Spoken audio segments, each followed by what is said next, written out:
বিসমিল্লাহ আলহামদুলিল্লাহ ওয়াসসালাতু ওয়াসসালামু আলা রাসূলিল্লাহ। মুমিনের কুরআন হাদিস ইসলামিক ইউটিউব চ্যানেল, আমি সঙ্গে আছি মুস্তাফা মুর্শেদ। প্রিয় দিনী ভাইয়েরা, আজকের ভিডিওতে আলোচনা হবে কিভাবে আপনাদের রুহানি শক্তি বৃদ্ধি করবেন, অদৃশ্য জগতের একটা পাওয়ার অর্জন করবেন। তো আজকের ভিডিওটা সম্পূর্ণ শুরু থেকে শেষ পর্যন্ত দেখবেন। আশা করি এখান থেকে অনেক কিছু শিক্ষা অর্জন করতে পারবেন। প্রিয় বন্ধুগণ, প্রথমে আমি আপনাদেরকে বলি যে আমি কোন রুহানি শক্তি অর্জন করেছি এবং কোন আমল প্রয়োগ করেছি, যার মাধ্যমে আমি জিন এবং জাদুর বিভিন্ন কাজ করে থাকি। তো আপনাদেরকে এভাবেই আমি শিক্ষা দেওয়ার জন্য চেষ্টা করব ইনশাআল্লাহ। রুহানি শক্তি বৃদ্ধি হওয়ার জন্য আপনারা যে আমল করবেন বা আমি যেটা করেছি, আমি কোনো 41 দিনের আমল বা কোনো আয়াতের জাকাত এগুলো আমি কখনো করি নাই। আমি যেভাবে করেছি খুব সহজ কৌশলের মাধ্যমে এবং সহজে, যাতে কোনো পেরেশান, দুশ্চিন্তা এবং ঝামেলা এগুলো কোনো আমলের মাধ্যমে না হয়, সেগুলোর মাধ্যমে। তো রুহানি শক্তির জন্য অনেক মুতাব্বির ভাইয়ারা অনেক আমল করে থাকেন। এক একজনের ধরন এক এক রকম হতে পারে, এটা হচ্ছে বাস্তবতা। তো অনেকের ধরন হয়েছে এমন যে 3 দিন পর্যন্ত এটা পড়তে হবে, 7 দিন পর্যন্ত এটা পড়তে হবে, 21 দিন পর্যন্ত এটা পড়তে হবে, 41 দিন পর্যন্ত এটা পড়তে হবে, তাহলে রুহানি শক্তি বাড়বে।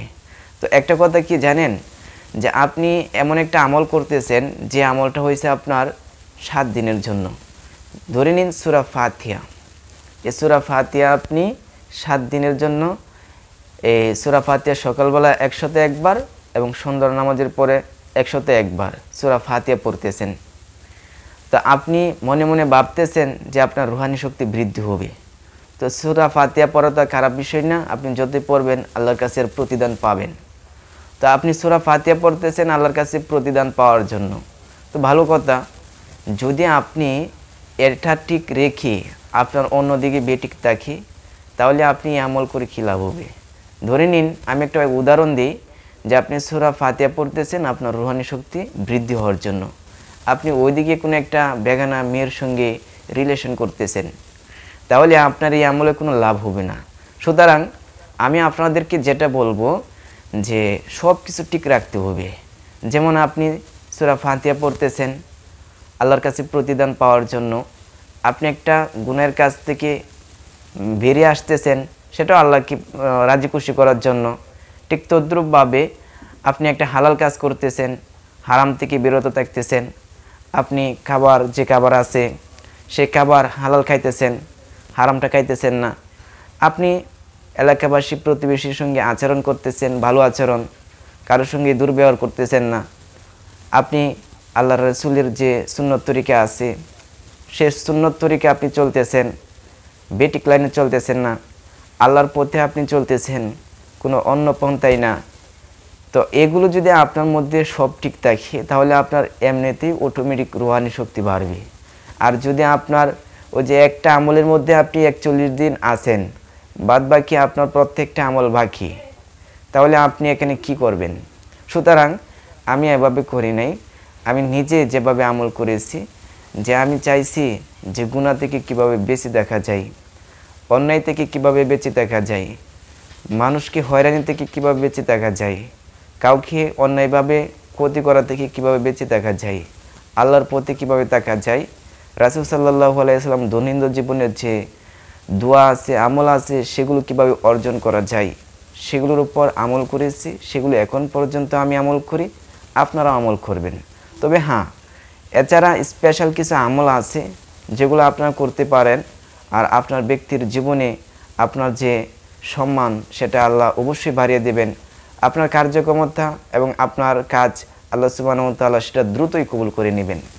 তো এর জন্য আমি আমাদের ওই রুকায়া কোর্সের যে ছাত্র আছে তাদেরকে স্পেশালভাবে রুহানি শক্তি বৃদ্ধি হওয়ার জন্য কিছু আমল দেওয়া হয়। তো এছাড়া আপনাদেরকে আমি কিছু দিয়ে দেবো, যেটা প্রয়োগ করলে এটা ধরে নিন 1 নং আমল। হ্যাঁ, আমাদের কোর্সের 1 নং আমল আপনাদেরকে এটা আমি শিক্ষা দিচ্ছি। তো যেটা 2 নং আমল, সেটা হয়েছে আরও পাওয়ারফুল। তো আপনারা কি করবেন? আপনাদের রুহানি শক্তি বাড়ানোর জন্য আপনারা যেটা করবেন, আস্তাগফিরুল্লাহ অর্থাৎ ইস্তেগফার বেশি বেশি করবেন, তওবা ইস্তেগফার বেশি বেশি করবেন। আস্তাগফিরুল্লাহাল্লাযী লা ইলাহা ইল্লা হুয়াল হাইয়ুল কাইয়ুম ওয়া তুবু ইলাই, এই তওবা পড়বেন এবং ইস্তেগফার বেশি বেশি করবেন। তওবা করলে কি হয়, তওবার মাধ্যমে আল্লাহ তাআলা তার বান্দাকে বন্ধুতে পরিণত করে নেয়। যাবতীয় গুনাহ এবং অন্যায় যেগুলো একটা মানুষ করে তার দৈনন্দিন জীবনে, এগুলো আল্লাহর দুষ্কৃতিগুলো ক্ষমা করে দেয়। যেমনভাবে আল্লাহ সুবহানাহু ওয়া তাআলা বলে দিয়েছেন, আল্লাহ সুবহানাহু ওয়া তাআলা পবিত্র কুরআনুল কারীমে ইরশাদ করে দিয়েছেন, ইল্লাল্লাযিনা আমানু ওয়া আমিলুস সলিহাতি ওয়া যাকারুল্লাহ, যে যারা জুলুম করেছে এবং অন্যায় করেছে। আল্লাহ সুবহানাহু ওয়া তাআলা পবিত্র কুরআনুল কারীমে ইরশাদ করে দিয়েছেন, তারা ছাড়া যারা গুনাহ এবং অন্যায় এগুলো কাজ করে এবং এগুলোর ছাড়ার জন্য বেশি বেশি করে তওবা করে, আল্লাহ তাআলা তাদের ওই সমস্ত গুনাহের জায়গাগুলোতে সৎ কাজ, নেক কাজ দ্বারা পরিবর্তন করে দিবেন। তো দৈনন্দিন জীবনে আমরা প্রত্যেকে হইছি অপরাধী, প্রত্যেকে হইছি গুনাহগার।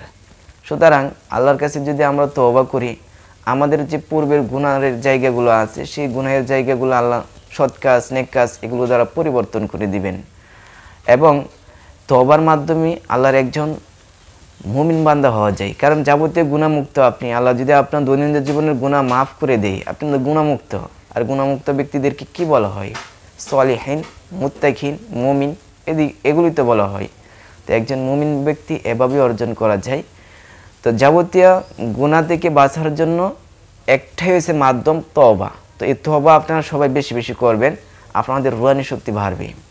ঠিক তেমনইভাবে আপনারা আরেকটা কাজ করবেন, এটা আমি মনে করি প্রত্যেক রাখি ভাইদের জন্য এটা একটা ফরজে আইন, ঠিক আছে?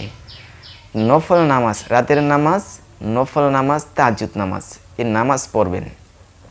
এই নামাজের মাধ্যমে আল্লাহ সুবহানাহু ওয়া তাআলা তার বান্দা এবং আল্লাহ এবং তার বান্দার সম্পর্ক একেবারে কাছাকাছি দেখে। দুনিয়ার জমিনে রাতের শেষ তৃতীয়াংশে দয়াময় আল্লাহ সুবহানাহু ওয়া তাআলা তিনি দুনিয়ার জমিনে নেমে এসে দুনিয়ার মানুষদেরকে বলেন যে তোমাদের কার কি প্রয়োজন, কার কি লাগবে।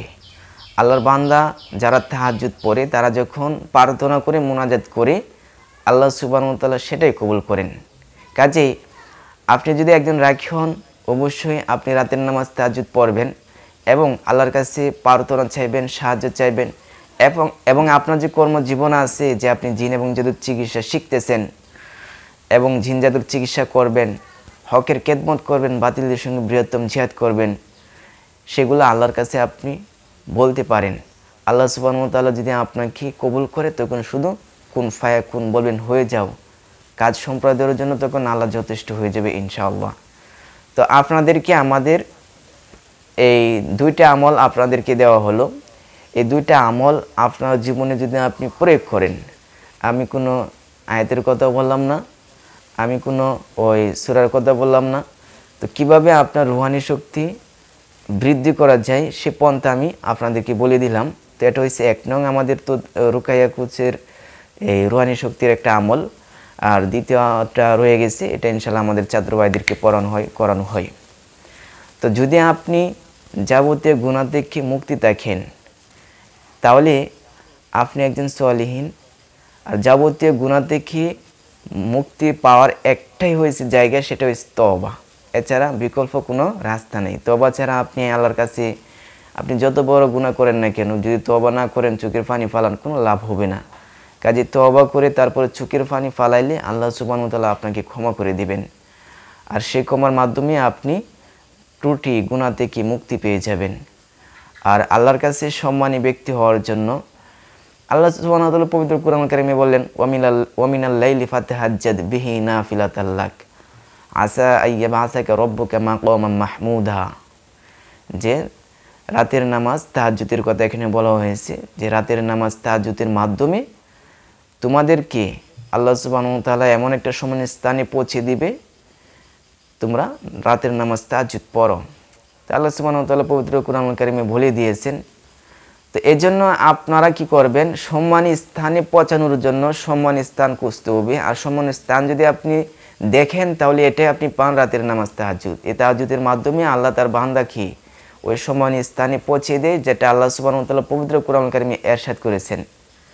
তো যাই হোক, আশা করি আপনারা বুঝতেছেন।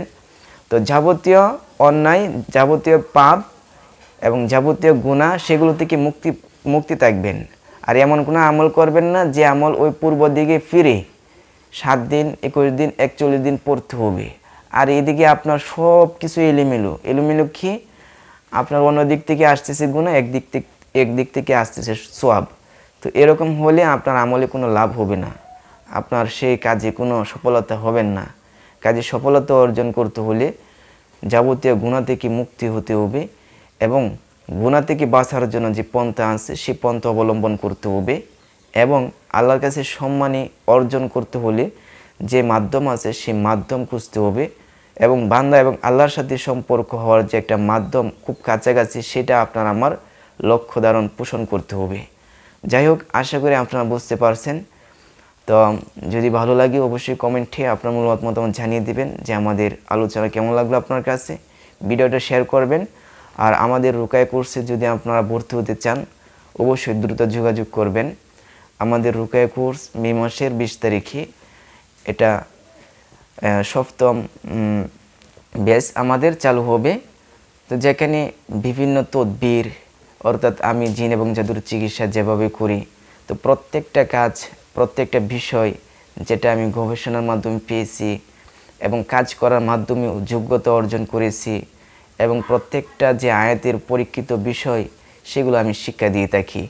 আর যেটার মাধ্যমে আপনি 1 মাস কোর্স করে এর পরের মাস থেকে আমি আশা করি যে আপনারা জিন এবং জাদুর চিকিৎসা করতে পারবেন ইনশাআল্লাহ। তো আমাদের এই রুকায়া কোর্সের পরে এমন কোনো আমল নাই বা এমন কোনো তদবিরও নাই যে নির্জনে একা একা আমল করতে হবে, 7 দিন কোনো আমল করতে হবে, 41 দিন কোনো আমল করতে হবে, এগুলো কোনো আমল নেই।